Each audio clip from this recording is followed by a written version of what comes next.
ভিতরে 4 নম্বর, বোনদের ভিতরে 3 নম্বর। বোনদের মধ্যে 3 নাম্বার তুমি না? তোমার এই মায়ের কথা মনে পড়ছে? সবার মানে সবাই সুখে থাকে। যে বৃষ্টি যাতে খারাপ হোক, বৃষ্টির মায়ের ফোন দেয়, বৃষ্টির কথা জিজ্ঞেস, কিন্তু আমার মায়ের টিয়ার ছিল। আমি কি করি, কে আমার লাগে কি করে, কেমনে খাই, কেমনে চলি। আজকে কতটা দিন হয়ে গেছে, মার কোনো খোঁজ খবর নাই, ফোন দেয় না। আমি তাহলে রাগ করে রেখেছি, মাকে পারে না একটা ফোন দিতে।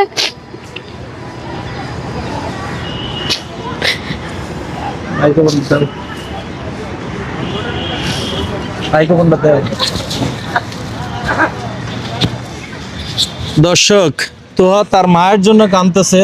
আপনারা যারা ভিডিওটা দেখছেন, আপনাদের কাছে হাতে ধরে পায়ে ধরি, আপনারা ভিডিওটা শেয়ার করে দেন যেন তোহার এলাকার মানুষজন দেখতে পায়, যেন তোহার মাকে এই ভিডিওটা যেন তোহার মাকে দেখানো হয়। তোহার মা যেন তোহাকে একটা ফোন দেয়। তোমার নাম্বার কি তার কাছে আছে? সব নাম্বারই আছে। সব নাম্বারে আছে। তো বিয়েটা কিভাবে বসছো তুমি বলো তো? বিয়েটা তো আমি করি না, মাই দিছে। মায় দিয়ে মায় আমার লাগে এমন করে সব বললে সব রকম জানে আমার প্রতি লাগে এরকম আমার উপরে দিয়ে তো ঠিকই হচ্ছে। আমি বাড়ি করে দিলাম, মায় যখন খাইতে পারতো না তখন টিয়া পাঠাইতাম, মাসের বাসায় কাম করতাম। আর মায় সব বললে গেছে, মায় আমার উপরে জুলুম করে বেশি। মা আজকে ভুলে গেছে তোমারে।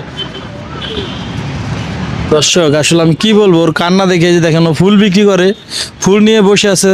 রমজান মাস, মেয়েটা রোজা রাখছে, খুবই কষ্ট মেয়েটার জীবনে। আজকে মায়ের কথা মনে করে কাঁদে। সন্তান যেমনই হোক, মা আসলে উচিত যে তার আসলে খোঁজ খবর নেওয়া, কিন্তু আজকে মায়ের জন্য ওর বুকটা ফেটে যাচ্ছে।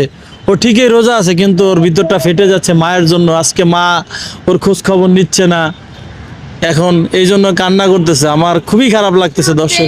সবাই যাইব, সামনে ঈদ হইতাছে, সবাই যাইব, কিন্তু কোনোদিন আমি হাসি মুখে মার থেকে কোনোদিন কিছু পাইও নাই। কোনোদিন মায় কয়ও নাই যে ঈদের সময় বেড়ে যা। এই যে এত জিয়া উদ্দান ভাই, আপনার এখন কত মা বিয়েটা সবার দেখান, কিন্তু আঙ্গ মাগো কোনো ইয়া নাই। আমরা কাম করে দিতে পারলে ভালো, কাম করে না